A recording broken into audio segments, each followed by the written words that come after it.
In this tutorial, I'll show you how to use form analytics with Jotform. Open your browser and go to jotform.com, then log in to your account. From My Workspace, select My Forms. Find the form you want to analyze, click More on the right side of the form, then select Form Analytics under the Data section.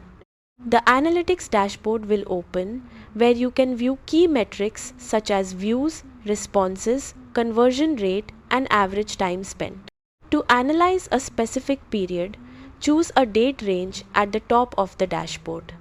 You can also explore additional tabs like traffic sources, devices, locations, and browsers to learn more about how people are interacting with your form. Use these insights to identify trends and improve your form's performance.